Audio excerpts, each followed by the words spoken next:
जय हिंद प्यारे बच्चों, वेलकम टू भारतवर्ष क्लासेस। कैसे हैं आप सभी? आशा करता हूँ आप सभी अच्छे होंगे, स्वस्थ होंगे और एक शानदार तरीके से अपनी पढ़ाई को कर रहे होंगे। तो बच्चा, हम लोग अध्याय 4 के अंतर्गत प्रश्नावली 4.3 को पढ़ रहे हैं। हमने प्रश्न संख्या 3 तक पिछली वीडियो में कवर कर लिया था। आज हम पढ़ेंगे प्रश्न संख्या 4 से। प्रश्न संख्या 4 से जितने भी प्रश्न हैं आप सभी को समस्याओं के रूप में दी हुई है। उन समस्याओं को तो सबसे पहले समीकरण के रूप में लिखना है, फिर उसके एक्स के मान ज्ञात करने। दे रखा है प्रश्न संख्या 4, 3 वर्ष पूर्व रहमान की आयु का व्युत्क्रम अब से 5 वर्ष आयु के पश्चात आयु के व्युत्क्रम योग 1/3 है।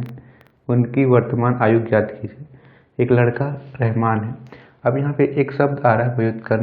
व्युत्क्रम का मतलब होता है, व्युत्क्रम का मतलब विपरीत होता है। जिसे मैंने लिखा 2, तो 2 को विपरीत करके लिख दो। यानी यहाँ पे 2 है, 2 के नीचे कुछ नहीं तो क्या है 1। यदि हम विपरीत करके लिखेंगे, उल्टा करके, तो क्या करेंगे, यहाँ 1 को ऊपर लिख देंगे और 2 को नीचे। यानी 2 का व्युत्क्रम 1/2 होगा, 3 का व्युत्क्रम 1/3 होगा, 4 का व्युत्क्रम 1/4 होगा, 5 का व्युत्क्रम 1/5 होगा। व्युत्क्रम का मतलब होता है कि जो संख्या ऊपर दी हुई है उसे नीचे लिख दो और जो संख्या नीचे दी है उसे ऊपर लिख देना है। तो यहाँ पे कुछ नहीं तो 1 है, 3/1 यानी 1/3 होगा, 4/1 यानी 1/4 होगा, 5/1 यानी 1/5 होगा। तो यहाँ पे दे रखा है कि उसकी आयु का व्युत्क्रम, यानी कि जो रहमान है उसकी आयु कुछ होगी, उसका व्युत्क्रम। यानी मान लीजिए उसका आयु 2 हुआ, तो 2 का व्युत्क्रम कितना होगा, 1/2। यानी यदि हम उसके आयु को x मानते हैं तो x का व्युत्क्रम कितना होगा, x के साथ भी 1 लगा हुआ है, तो यानी 1/x। ठीक है, उसका x का व्युत्क्रम 1/x। यदि y होगा तो y का व्युत्क्रम 1/y। अब समझ में आ गया व्युत्क्रम का मतलब क्या होता है, कि जो संख्याएं नीचे दी हुई है उसे ऊपर लिख देना है और जो संख्याएं ऊपर दी हुई है उसे नीचे लिख देना है। अब दे रखा है प्रश्न में कि 3 वर्ष पूर्व,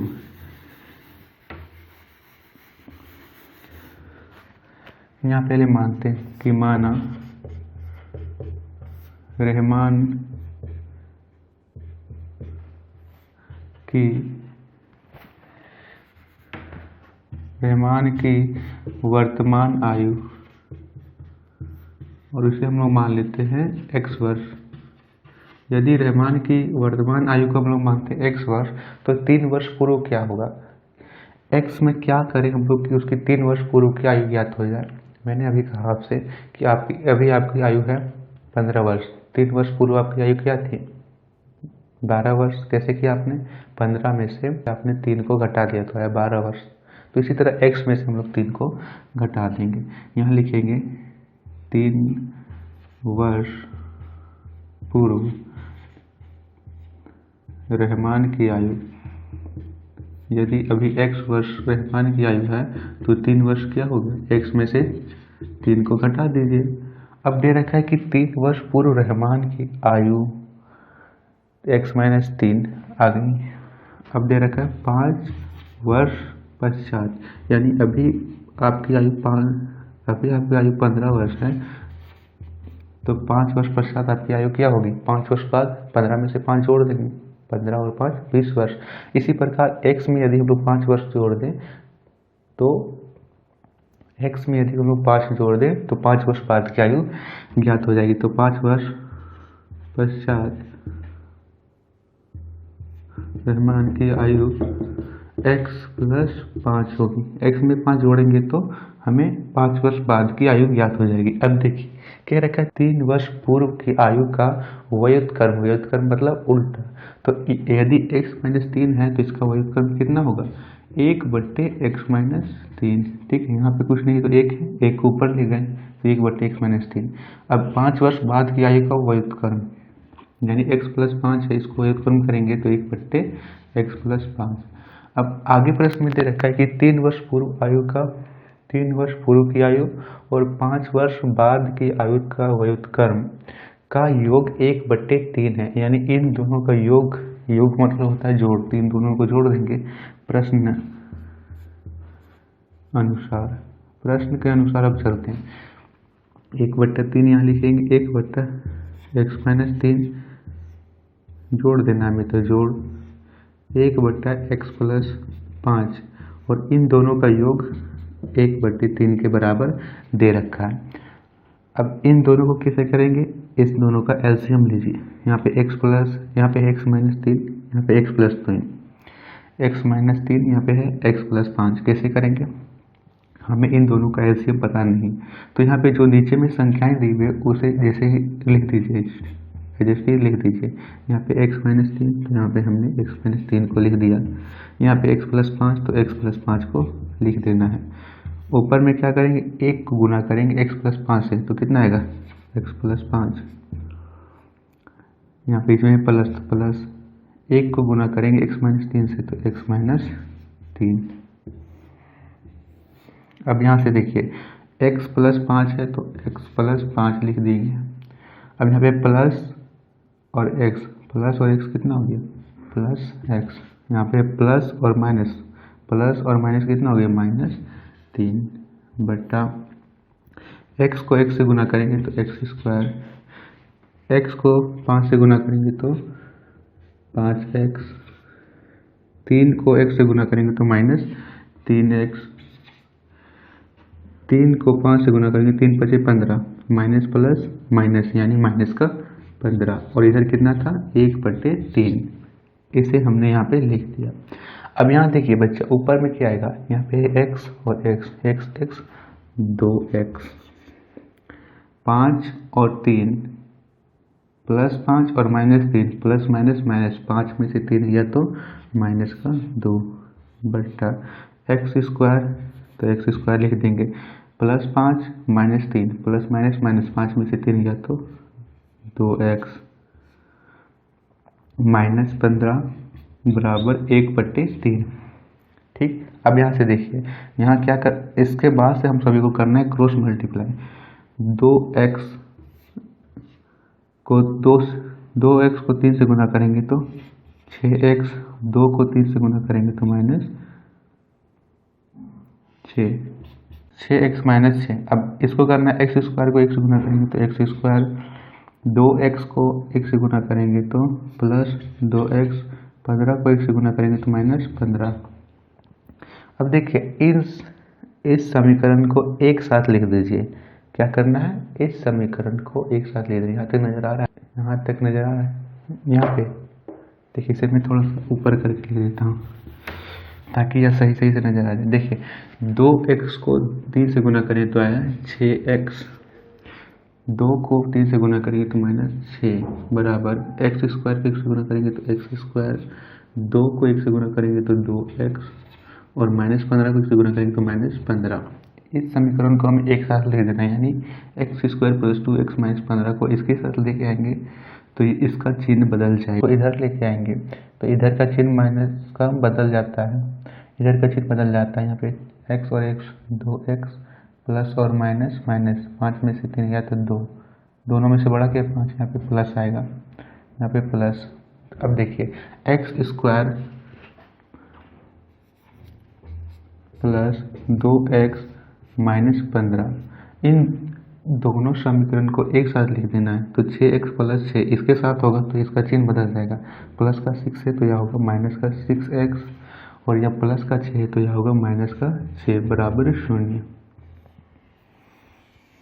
अब देखिए x स्क्वायर प्लस का 2x और माइनस का 6, प्लस माइनस माइनस, दोनों में से बड़ा कौन है 6, 6 के आगे माइनस का चिन्ह, माइनस का चिन्ह होगा, 6 में से 2 गया तो 4x, minus 15 minus 6, minus minus plus 15, 6 minus 21 बराबर 0। अब यह हमारी एक द्विघात समीकरण है। अब द्विघात समीकरण को आप किसी भी तरीके से करो, पूर्ण वर्ग विधि, द्विघाती सूत्र या फिर गुणनखंड विधि, हमने 3 विधि को पढ़ा है। तीनों में से किसी भी तरीके से हल करोगे उसमें से जो x का मान है वो बराबर आएगा, जो x का मान आएगा वही रहमान की वर्तमान आयु होगी। चलिए इसे हम लोग करते हैं गुणनखंड विधि से। यहाँ पे है x स्क्वायर, x का गुना कितना, यहाँ पे 1 है और यहाँ पे 21, 1 और 21 का गुना करेंगे कितना आएगा 21, 21 का गुणनखंड करेंगे तो 3 से जाएगा, 3 से 21। हमें इन दोनों संख्याओं को गुना करने पर 21 चाहिए, जोड़ने या घटाने पर 4 चाहिए। 7 में से 3 को घटाएंगे तो 4, 7 को 3 से गुना करेंगे तो 21। हमारी तो संख्या बनेगी यहाँ से 7 में से 3 को घटाना है तो एक्स स्क्वायर माइनस, यहाँ पे जो चिन्ह है माइनस का तो माइनस लगा दिए। अब हमें 7x में से 4x घटाना है तो यहाँ पे माइनस है, यदि हम लोग यहाँ पे माइनस लगा देते हैं तो माइनस माइनस प्लस हो जाएगा, इसीलिए हम लोग प्लस लगाना होगा। 7 में से 3 किया तो 4x माइनस 21 का माइनस 21 बराबर 0। अब इन दोनों को हमें एक अलग जोड़े बनाने हैं, इस दोनों से एक अलग जोड़ा बनाना है। तो यहाँ पे क्या क्या सेम है, एक्स स्क्वायर 2 बार यहाँ एक सेम है तो x निकलेगा, अंदर बचेगा x माइनस 7। इसी प्रकार यहाँ पे यदि हम लोग माइनस 3 निकालेंगे तो अंदर कितना बचेगा, x प्लस 3 निकालेंगे तो अंदर बचेगा x प्लस माइनस माइनस 3 का पाड़ा में 21 7 बार में बराबर 0। अब यहाँ x माइनस 7 x माइनस 7 तो x माइनस 7 एक बार लिखेंगे, इधर बचा x प्लस 3 तो x प्लस 3 एक बार में लिखेंगे बराबर 0। अब x माइनस 7 बराबर 0 तो x का मान आया प्लस का 7, x प्लस 3 बराबर 0 तो x का मान आया माइनस का 3। अब देखिए x के दो मान हमारे यहाँ से ज्ञात हुए, प्लस का 7 और माइनस का 3। अब किसी की भी आयु क्या माइनस में हो सकती है, माइनस में तो किसी की आयु नहीं होती, किसी की भी आयु ऋणात्मक हो सकती है। मैंने कहा कोई आदमी -5 वर्ष का है तो इस बात का कोई मतलब बना कि -5 कितना होता है, कोई नहीं, किसी की भी आयु ऋणात्मक में हो ही नहीं सकती था। इसका जो आंसर होगा वो प्लस का 7 होगा। तो यहाँ यदि हम लोग प्लस का 7 निकालते हैं तो रहमान की वर्तमान आयु हमारी आई 7 वर्ष। अब आपसे पूछा जाए कि रहमान की 3 वर्ष पूर्व आयु कितना थी, तो इसमें से 3 घटा देंगे, कितना आ जाएगी 4 वर्ष। यदि आपसे पूछा जाए कि रहमान की 5 वर्ष बाद की आयु कितना थी, तो इसमें 5 जोड़ देंगे, 7 5 12 वर्ष। ठीक है, तो यहाँ से हमारे रहमान की आयु 7 वर्ष ज्ञात हो गए। अब पढ़िए प्रश्न संख्या 5 को। प्रश्न संख्या 5 दे रखा है, एक क्लास टेस्ट में शेफाली के गणित और अंग्रेजी में प्राप्त किए गए अंकों का योग 30 है। यदि उसको गणित में 2 अंक अधिक और अंग्रेजी में 3 अंक कम मिले होते हैं तो उसके अंकों का गुणनफल 210 होता। उसके द्वारा दोनों विषयों में प्राप्त अंक ज्ञात कीजिए।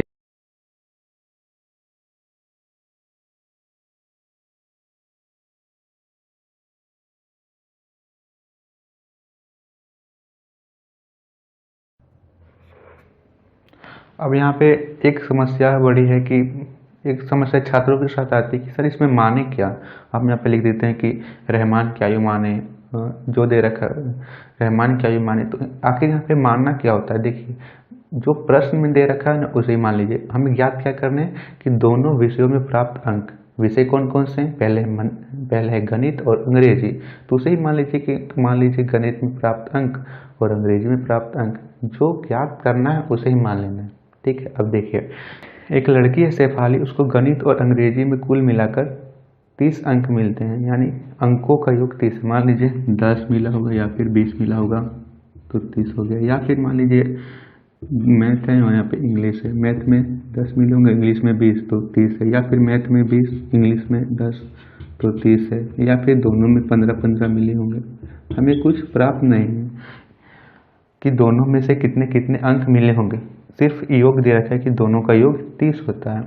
तो यदि उसको गणित में 2 अंक अधिक और अंग्रेजी में 3 अंक कम मिले होते, यानी जितने अंक उसको अभी तक प्राप्त हुए हैं, मान लीजिए कि उसे अंग्रेजी में 10 अंक प्राप्त हुए हैं और मैथ में उसे 20 अंक प्राप्त हुए हैं, दोनों का योग 30 हो गया। तो कह रखा है कि यदि उसे, हमने अभी माना यहाँ से, हमें प्रॉपर तो पता नहीं है कि क्या होगा, यदि हम लोग यहाँ से एक तुक्का लगा रहे हैं, तो यदि उसे गणित में 2 अंक अधिक, गणित में 20 मिल रहे हैं, 2 अंक अधिक यानी 22, और अंग्रेजी में 3 अंक कम यानी 10 मिल रहा है यहाँ पे, इसे 3 अंक कम यानी 3, तो यहाँ से कितना हो गया, यदि 10 उसे मिल रहे हैं उससे 3 कम करेंगे तो 7, यहाँ से 7 मिले होते तो उसके अंकों का गुणनफल 210 होता है। यदि उसे गुना करेंगे तो 210 आएगा। देखिए 7 दूनी 14 से 4 हाथ में 1, 7 दूनी 14 1 15 154। यहाँ से हमारा आंसर तो नहीं आ रहा है, तो क्या करेंगे, हम लोग इसे मान लेंगे कि माना शेफाली को क्रमशः, पहले क्या देखा, पहले दे रखा है गणित, तो गणित में प्राप्त अंक, गणित में प्राप्त अंक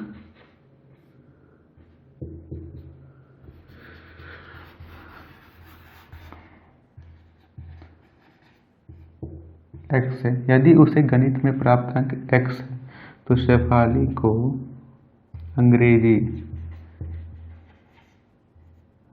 में प्राप्त अंक, यदि शेफाली को गणित में x अंक मिलते हैं तो अंग्रेजी में प्राप्त अंक क्या होंगे। यदि हम लोग देखिए दे रखा है कि कुल मिलाकर उसे 30 अंक मिलते हैं, जिसमें से हमने माना है कि गणित में उसे x अंक मिले, तो अंग्रेजी में प्राप्त क्या होगा, 30 माइनस x, 30 माइनस x अंक ही होगा।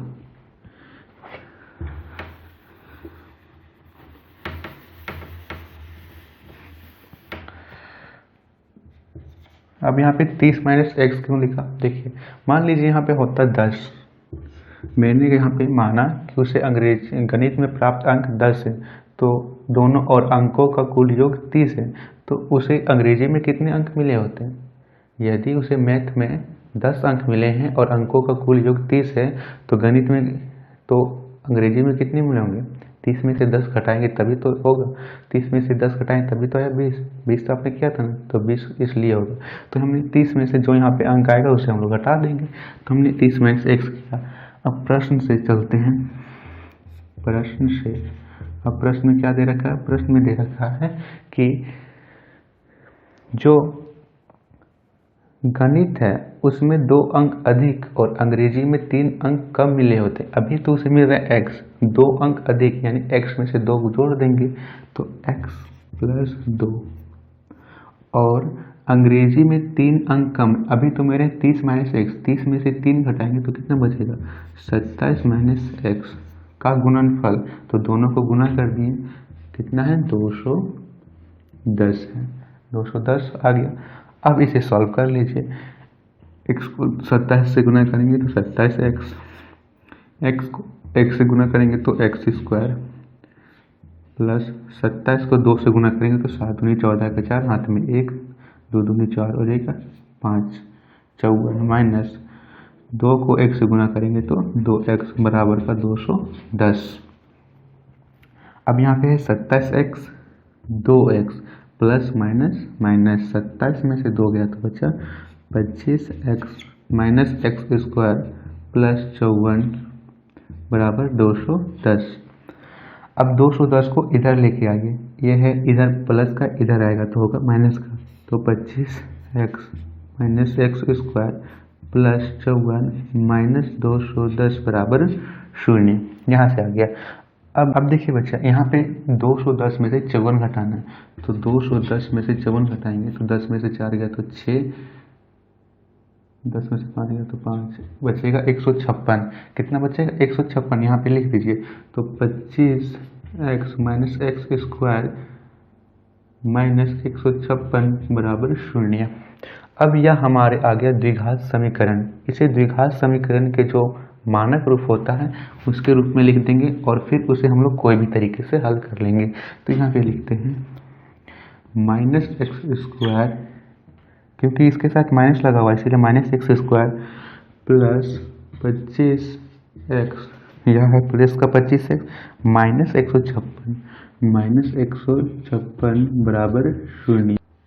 अब देखिएगा इस समीकरण के अनुसार आप लोग विधि से कीजिएगा। मान लीजिए यहाँ पे देखिए, यदि हम लोग द्विघाती सूत्र विधि से करते हैं, हमें उसमें क्या चाहिए, a का मान चाहिए, b का मान चाहिए, c का मान चाहिए।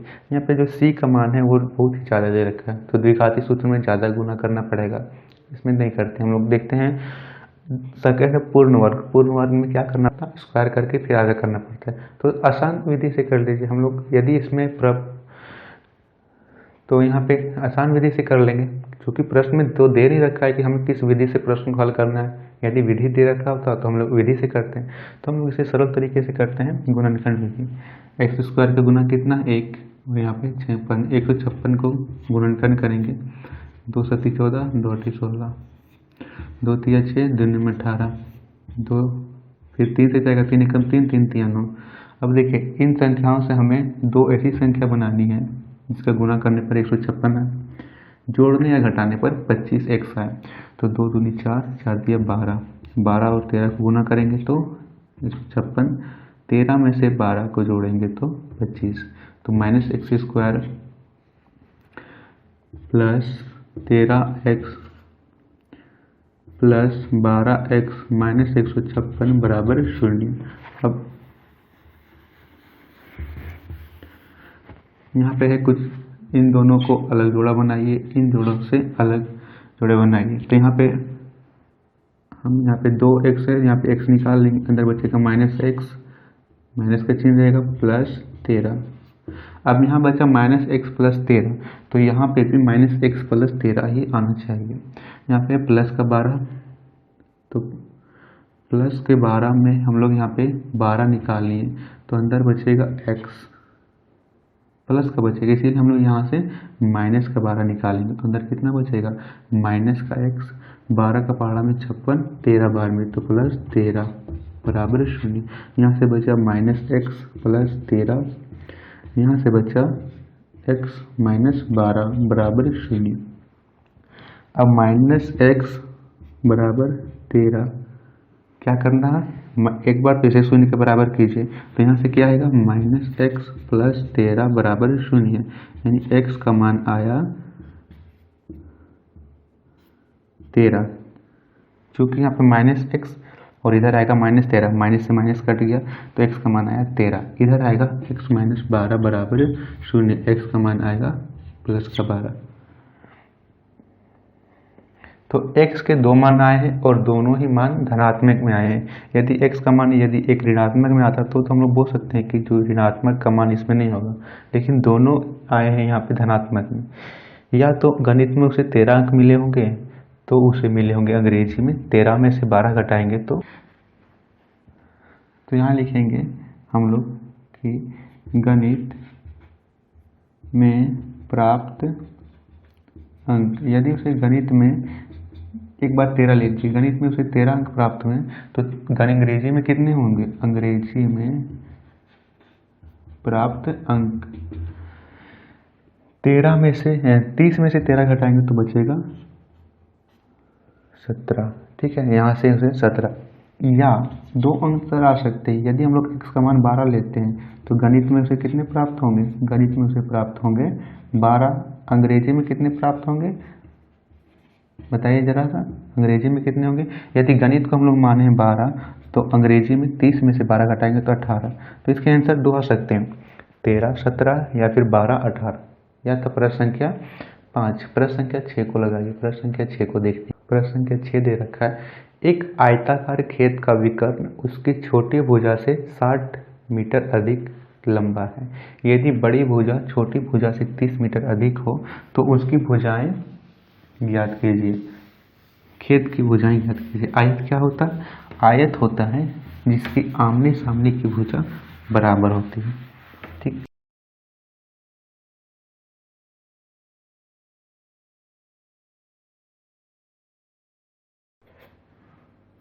एक आयत जो होता है उसकी आमने सामने की भुजा बराबर होती है, यह एक आयत है। और कह रखा है कि उस आयताकार खेत का विकर्ण उसकी छोटी भुजा से 60 मीटर अधिक लंबा है। यह है एक आयत, इसकी छोटी भुजा क्या है, उसकी चौड़ाई को ही छोटी भुजा कहेंगे और इसकी लंबाई को बड़ी भुजा। तो उसकी चौड़ाई से 60 मीटर अधिक है, यह है इसका विकर्ण। यदि हम लोग इसके छोटी भुजा को x मानते हैं तो इसका विकर्ण कितना होगा, इससे 60 मीटर अधिक है, यानी x प्लस 60 हो जाएगा। और आगे दे रखा है कि इसकी बड़ी भुजा इसकी छोटी भुजा से 30 मीटर अधिक हो। यदि छोटी भुजा x है तो बड़ी भुजा क्या होगी, x प्लस 30 मीटर, यह आ गया है। तो इसकी भुजाएं ज्ञात कीजिए। अब हम लोग इसे लिख लेते हैं कि माना आयताकार खेत की छोटी भुजा, यदि छोटी भुजा को हम लोग मान लेते हैं x मीटर, बड़ी भुजा हमारी क्या आ जाएगी प्रश्न से x + 30 मीटर। इसी प्रकार जो विकर्ण हमारा आएगा वो हमारा आएगा x + 60 मीटर। यह हमारे तीनों ज्ञात हो गए। अब देखिए, अब यहाँ पे हमने, अब यदि हम इसे ध्यान से देखें तो दो समकोणों को मिलाकर आयत का निर्माण हो रहा है। किस पर देखिए, यहाँ पे एक समकोण बन रहा है, यहाँ पर भी एक समकोण बन रहा है, यानी दो समकोणों को मिलाएं तो ही एक आयत का निर्माण होगा। और किसी भी समकोण त्रिभुज में कौन सा लगता है, कौन सा सूत्र लगता है, पाइथागोरस प्रमेय का सूत्र लगता है। और पाइथागोरस प्रमेय क्या होता है, कर्ण का स्क्वायर बराबर आधार का स्क्वायर प्लस लंब का स्क्वायर। तो यहीं पर लिखेंगे पाइथागोरस प्रमेय से, पाइथागोरस प्रमेय लगाएंगे, आधार का कर्ण का स्क्वायर बराबर आधार का स्क्वायर प्लस लंब का स्क्वायर। कर्ण हमारा कितना है, कर्ण जो किसी भी समकोण त्रिभुज का सबसे बड़ी भुजा कर्ण कहलाती है। यहाँ पे सबसे बड़ी भुजा क्या है, x + 60, तो x + 60 ही इसका कर्ण होगा। तो x + 60 का स्क्वायर बराबर आधार कितना है x + 30, इसका भी स्क्वायर प्लस लंब का स्क्वायर, लंब जिसे आप ऊंचाई भी बोल सकते हो, तो लंब कितना है x, यानी x का स्क्वायर। अब इसका स्क्वायर करना है, यहाँ पे यह a + b का होल स्क्वायर के रूप में, a + b का होल स्क्वायर क्या होता है, a² + 2ab + b²। यहाँ पे a को आप लोग x मानना है और b को यहाँ पे 60 मानना है। तो a का स्क्वायर यानी x का स्क्वायर, तो x² + 2ab, 2a को हमने माना है x, तो x, b को हमने माना है 60, तो 60ab, फिर b का स्क्वायर यानी 60 का स्क्वायर बराबर x + 30 का स्क्वायर, या भी a + b का होल स्क्वायर के रूप में इसे रखेंगे, तो x² + 2xb, यानी यहाँ से हम लोग x को मानेंगे a, 30 को मानेंगे b, तो 2ab प्लस b का स्क्वायर यानी 30 का स्क्वायर प्लस x²।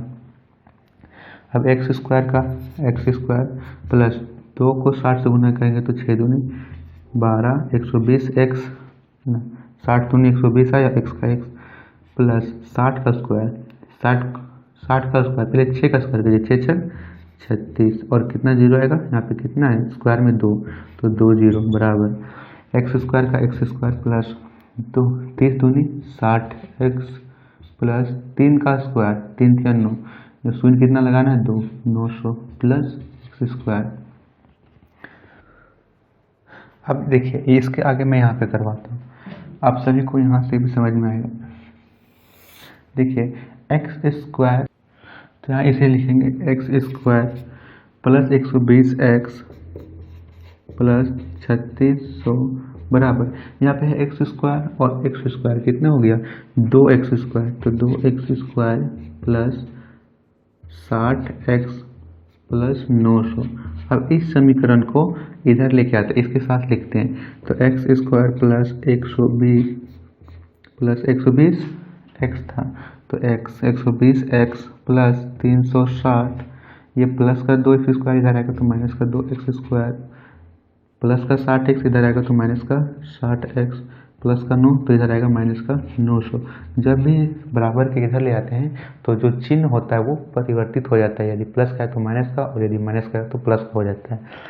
यहाँ पे देखिए, यहाँ पे x², यहाँ 2x², तो प्लस माइनस माइनस, 2 में से 1 गया तो बचा 1, लेकिन चिन्ह किसका होगा माइनस का, क्योंकि दोनों में से 2 बड़ा है, 2 के आगे है माइनस का चिन्ह, तो माइनस x², 120x और 60x प्लस माइनस माइनस, 120 में से 60 घटाएंगे तो 60x, तो प्लस 60x, यहाँ पे है 360, 3600 था, 3600, और यहाँ पे है 900, 3600 में 900 घटाना है तो 36 में 9 27, यानी 2700, तो प्लस 2700 बराबर 0। किससे? देखिए कितना लंबा लग रहा था देखने से कि इतना लंबा समीकरण आगे हमें कैसे हल करेंगे। जो समान गुणांक वाली संख्या उसको एक साथ रखते जाइए। जो x स्क्वायर का गुणांक उसको x स्क्वायर से करेंगे, 2x स्क्वायर का गुणांक उसे 2x स्क्वायर से करेंगे। देखिए इसे एक सब्जी मंडी की तरह मानिए कि एक सब्जी मंडी नहीं जाती तो वहाँ अलग अलग आपको मिलता है, आलू है, प्याज है, बैगन है, तो अलग अलग सब्जी मिलती है।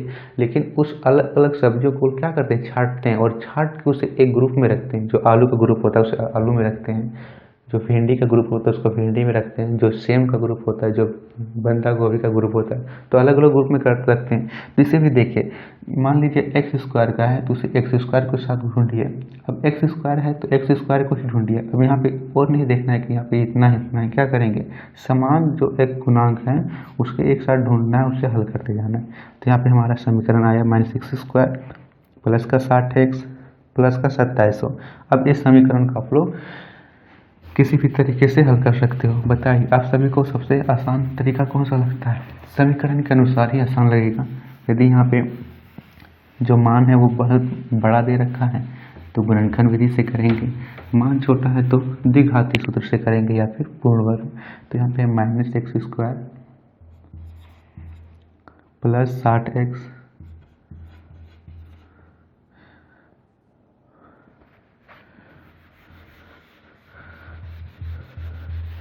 तो यहाँ पे है -x square plus 60x plus 2700 बराबर का 0।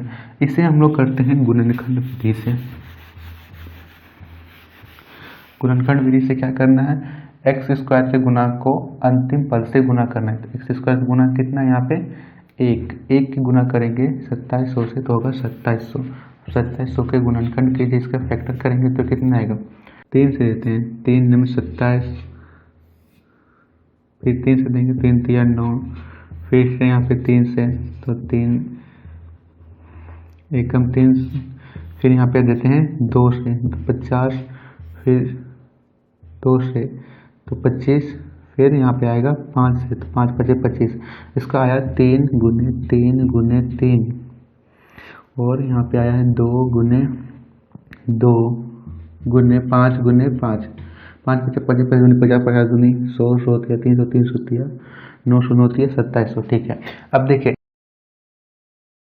इन अंकों से हमें एक ऐसी संख्या बनानी है जिसका गुणनखंड, जिसे गुना करने पर तो 2700 आए या दो संख्याओं को जोड़ने या घटाने पर 60x आए। तो देखिए 3 3 9 होती है 27 और यहाँ पे 5 5 25 25 50 50 75, 3 3 9 और 9 को इधर 10 से गुना यहाँ से लेते हैं, 3 3 9 9 9 3 27 27 27 नहीं हो रहा, 9 3 3 9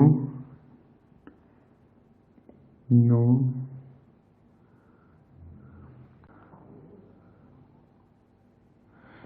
3 3 9 यहाँ से लिए और 9 5 दूनी 10 तो 9 10 90, एक बार तो 90 ले लिए, 3 दूनी 6 6 25 30, 9 9 3 27 तो हो जाएगा, 90 3 90 को 30 से गुना करेंगे 2700 और 90 में से 30 घटाएंगे तो 60। यहाँ से हमारा बना 90 और 30, 90 में से आप लोग 30 घटा दो तो बचेगा 60, 90 को 3 से गुना कर दो तो बचेगा 2700 हो जाएगा। तो यहाँ पे हम लोग 90 और 30 इससे प्राप्त कर लिखेंगे, -x स्क्वायर प्लस 90x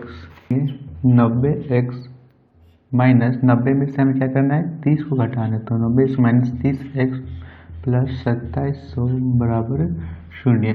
अब इन दोनों को अलग जोड़ा बनाइए, इन दोनों से अलग जोड़ा बनाइए। देखिए इन दोनों में क्या क्या सेम आ रहा है, तो एक्स स्क्वायर यहाँ पे 90x, दोनों में से x निकाल सकते हैं, अंदर बचेगा -x प्लस का 90। इसी प्रकार यदि हम लोग यहाँ से प्लस का 30 निकालें तो अंदर कितना बचेगा, माइनस का x, क्योंकि प्लस माइनस माइनस तो -x प्लस 30 का पहाड़ा 2700 90 बार में, क्योंकि 9 तिया 27 होगा तो 90 बराबर 0। यहाँ से आया -x प्लस 90, तो एक -x प्लस 90 को इस बार 0 के बराबर लिखना है। दूसरा फिर आया है x प्लस 30, तो x प्लस 30 को 0 के बराबर लिखना है। इसे हल करेंगे तो कितना आएगा, -x प्लस का 90 इधर जाएगा तो माइनस का 90, माइनस माइनस कट गया, x बराबर 90। यहाँ पे आएगा x बराबर प्लस का 30 इधर जाएगा तो माइनस का 30। अब देखिए यहाँ पे x का मान माइनस का 30 आया है, यहाँ पर मान x का 90 आया है। तो बताइए x का मान हमने माना है छोटी भुजा को x मीटर, तो x का मान हम लोग क्या लेंगे, 90 लेंगे या फिर माइनस का 30 लेंगे। मैंने कहा कि कोई भी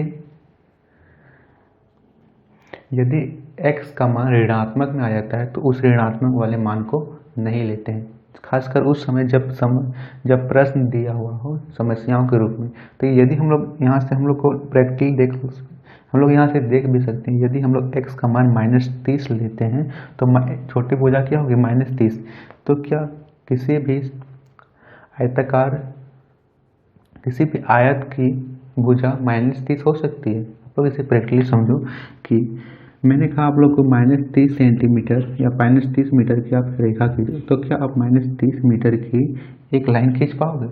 आप लोग बोले सर -30 मीटर की लाइन या तो संभव नहीं है कि खींच पाए, क्योंकि जो -30 है वो 0 से भी कम, तो 0 से भी कम होने का अर्थ है कि 0 देखिए 0 मीटर यानी यह जो है इसका भी कुछ मान होगा, 0.1 0.2 इसका भी कुछ मान होगा, 0 से यह भी अधिक है, यानी जो एक बिंदु होता है वो अभी 0 से अधिक होता है। तो -30 मीटर की हम लोग लाइन कैसे खींच सकते हैं, नहीं खींच सकते। तो ऑब्वियसली यहाँ पे -30 नहीं होगा, यहाँ x का मान 90 इसे लेंगे तो छोटी भुजा आएगा 90 मीटर। यदि छोटी भुजा 90 मीटर है तो बड़ी भुजा 90 में से 30 को जोड़ेंगे तो 120 मीटर। विकर्ण कितना हो जाएगा, 90 और 6 150 मीटर, 90 और 60 150 मीटर, 90 और 30 120 मीटर, 90 और 90 का 90। तो यह था प्रश्न संख्या 6। प्रश्न संख्या 6 था, हाँ ठीक है। चलिए अब हम लोग देखते हैं प्रश्न संख्या 7। प्रश्न संख्या 7 दे रखा है, दो संख्याओं के वर्गों का अंतर 180 है, छोटी संख्या का वर्ग बड़ी संख्या का 8 गुना है, दोनों संख्याएं ज्ञात कीजिए। देखिए इस प्रश्न को मैं अभी समझा देता हूँ, फिर इस प्रश्न को आप सभी एक बार तो खुद से देखिएगा, फिर जब अगला वीडियो होगा उसमें मैं इस प्रश्न को एक बार फिर से समझाऊंगा, ठीक है। तो अभी तो मैं समझा दे रहा हूँ। देखिए प्रश्न कह रखा है कि दो संख्याओं का वर्गों का अंतर 180 है। जैसे दो संख्या ले लेते हैं x और एक संख्या ले लेते हैं y, तो इसके वर्गों का अंतर 180 यानी x का स्क्वायर y का स्क्वायर का अंतर 180 है, -180 यह दे रखा है। दूसरा कह रखा है कि छोटी संख्या का वर्ग बड़ी संख्या का 8 गुना है, यानी छोटी संख्या हम लोग x को मानते हैं तो छोटी संख्या का वर्ग यानी x का वर्ग बड़ी संख्या का 8 गुना, बड़ी संख्या हम लोग y को मानते हैं तो 8y, यह कह रखा है। अब आप सभी को इससे क्या करना है, इसका आप लोग को हल करके आना है। यदि इससे आप लोग को समझ में आ रहा है तो ठीक है, और नहीं आ रहा है तो उसे हम लोग नेक्स्ट वीडियो में कवर करेंगे। अभी तक वीडियो में किसी प्रकार का डाउट है इन प्रश्नों में तो नीचे कमेंट में कीजिएगा। यदि आपने अभी तक वीडियो को नहीं लाइक किया तो एक लाइक कीजिएगा, शेयर कीजिएगा अपने दोस्तों को, और हाँ यदि आपने अभी भारतवर्ष क्लासेस को सब्सक्राइब नहीं किया तो सब्सक्राइब कीजिए, जुड़ जाइए हमारे साथ, और नोटिफिकेशन बेल आइकन को भी ऑन कीजिए ताकि आने वाली सभी वीडियो के अपडेट आप सभी को मिलते रहे। धन्यवाद, मिलते हैं अगले वीडियो में।